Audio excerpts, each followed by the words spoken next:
नमस्कार शेतकरी मित्रांनो, महाराष्ट्र राज्यातील शेतकऱ्यांसाठी आली अतिशय आनंदाची बातमी। शेतकरी मित्रांनो, पीक विमा भरलेल्या शेतकऱ्यांना 26 एप्रिल पासून 800 कोटींचा पीक विमा हा मंजूर झालेला आहे आणि तो 2 टप्प्यामध्ये शेतकऱ्यांच्या खात्यावरती जमा सुद्धा होणार।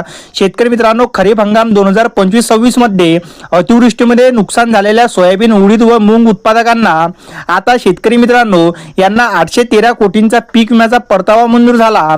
हा परतावा शेतकऱ्यांच्या खात्यात आता जमा होणार आहे। शेतकरी मित्रांनो, जिल्ह्यात प्रधानमंत्री खरीप पीक विमा योजने वर्ष 2025-26 मध्ये 4,34,828 शेतकऱ्यांनी 8,19,406 अर्ज दाखल केले होते।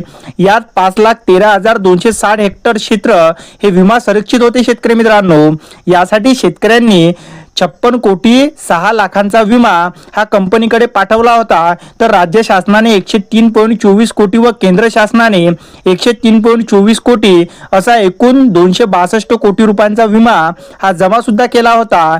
या योजनेअंतर्गत ज्वारी, सोयाबीन, कापूस, तूर, उडीद व मूग या पिकांसाठी पीक विमा भरण्याची सुविधा देण्यात आली होती।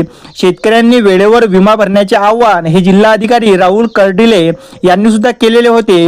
म्हणजे आता शेतकरी मित्रांनो, शेतकऱ्यांना 813 कोटींचा विमा हा मंजूर झालेला आहे आणि हा विमा आता लवकरच तुमच्या खात्यात सुद्धा येणार आहे। शेतकरी मित्रांनो, आता शेतकरी मित्रांना आपण जर बघितलं तर मंगळवार पासून म्हणजे 21 एप्रिल पासून काही शेतकऱ्यांच्या बँक खात्यात पैसे सुद्धा जमा होत आहे आणि ज्या शेतकऱ्यांना अद्याप ही पैसे मिळाले नाही त्यांना आता हे पैसे 2 टप्प्यात मिळणार। म्हणजे 26 एप्रिल रोजी तुम्हाला हेक्टरी 35,000 रुपयांपर्यंत सुद्धा विमा मिळू शकतो। शेतकरी मित्रांनो, म्हणजे शेतकरी मित्रांनो आता तुम्हाला 35,000 पर्यंत विमा मिळू शकतो। म्हणजेच तुम्हाला पहिल्या टप्प्यामध्ये 17,500 रुपये एवढी रक्कम मिळणार आहे। शेतकरी मित्रांनो, व्हिडिओ आवडल्यास व्हिडिओला लाईक आणि चॅनलला सबस्क्राईब नक्की करा। धन्यवाद।